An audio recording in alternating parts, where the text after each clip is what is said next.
보건복지부는 질병, 부상, 고립 등으로 돌봄이 필요한 중장년과 가족 돌봄 청년을 대상으로 맞춤형 사회 서비스를 통합적으로 제공하는 일상돌봄 서비스 사업 시행 지역이 작년 51개 시군구에서 올해 179개 시군구로 늘어난다고 밝혔습니다. 또한 지원 대상도 질병, 부상, 고립 등으로 돌봄이 필요한 청년까지 확대된다고 밝혔습니다. 일상돌봄 서비스는 혼자 일상생활을 수행하기 어려우나 가족, 친지 등에 의해 돌봄을 받기 어려운 중장년, 돌봄이 필요한 가족을 돌보거나 이로 인해 생계 책임을 지고 있는 가족 돌봄 청년에게 돌봄, 가사, 병원 동행, 심리 지원 등을 제공하는 서비스입니다. 일상돌봄 서비스를 이용하고자 하는 경우 읍면동 행정복지센터에 방문해 신청할 수 있고 서비스 대상자로 선정되면 이용권을 발급받을 수 있습니다. 서비스는 소득 수준에 상관없이 누구나 이용이 가능하나 소득 수준에 따라 본인 부담금을 납부해야 합니다. 2024 총선장애인연대는 지난 2월 27일 전체 회의를 개최해 장애인 공약 요구안에 대한 점검 및 논의를 거쳐 최종 공약 요구안을 확정했습니다. 장애유형 직능 특성별 48개 장애인단체로 구성된 2024 총선장애인연대는 지난 1월에 연대 구성 및 출범 이후 참여단체별 정당 요구안 의견 수렴 과정을 통해 장애 당사자의 욕구를 반영한 공약안을 마련했습니다. 연대 측의 핵심 요구 사항은 장애인구 고령화 특성 반영 정책 강화를 위한 국가 장애인 고령화 정책 로드맵 마련, 장애인 건강권법 실효성 강화를 위한 장애인 건강보건관리 종합계획 수립 및 시행과 함께 장애인 소득보장 정책 강화를 위한 장애인 기본소득 도입 및 장애인연금 확대, 디지털 4차 산업혁명 대응 기반 강화를 위한 디지털 포용법 제정 모든 국가정책의 장애 포괄성 강화를 위한 대통령 산하 국가장애인위원회 설치까지 5대 과제로 구성됐습니다.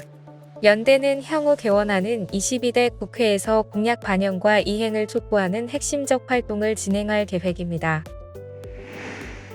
보건복지부는 지난 2월 28일부터 경증장애인까지 대상을 확대한 장애인 건강주치의 4단계 시범사업을 실시한다고 밝혔습니다. 장애인 건강주치의 사업은 장애인이 자신의 주치의를 선택해 일상적 질환 및 전문장애 관리를 지속적 포괄적으로 받을 수 있도록 지원하는 제도로 진료기관 방문이 어려운 장애인에 대한 주치의 간호사 방문 진료, 간호를 통해 장애인 건강은 물론 삶의 질 개선에도 기여해왔습니다.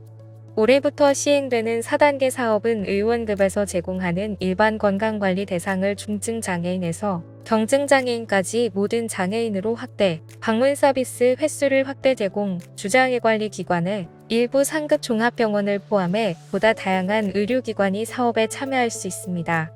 또한 장애인 치과주치의 시범사업도 확대됩니다.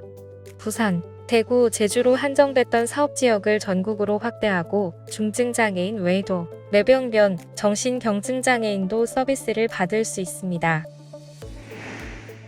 인천시는 최근 전세 사기 피해 사례 증가에 따라 3월 4일부터 전세보증금 반환 보증, 보증료 지원 대상 신청을 접수한다고 밝혔습니다. 이번 사업은 전세 사기 등 전세 피해를 예방하기 위해 저소득층의 전세보증금 반환보증 가입을 유도하기 위한 것으로 전세보증금 반환보증 가입자가 실제 납부한 보증료를 최대 30만 원 한도에서 지급합니다. 지원 대상은 인천시에 거주하고 신청일 기준 보증 효력이 유효한 전세보증금 반환보증에 가입한 임차보증금 3억 원 이하로 연소득 기준 청년 5천만 원 이하, 청년 외 6천만 원 이하, 신혼부부 7,500만 원 이하의 무주택 임차인입니다. 접수는 3월 4일부터 온라인을 통해 접수할 수 있으며 온라인 접수가 어려운 신청자는 주소지 관할 분구청에 방문해 신청할 수 있습니다. 지금까지 장애인생활신문 편집국에서 전해드렸습니다.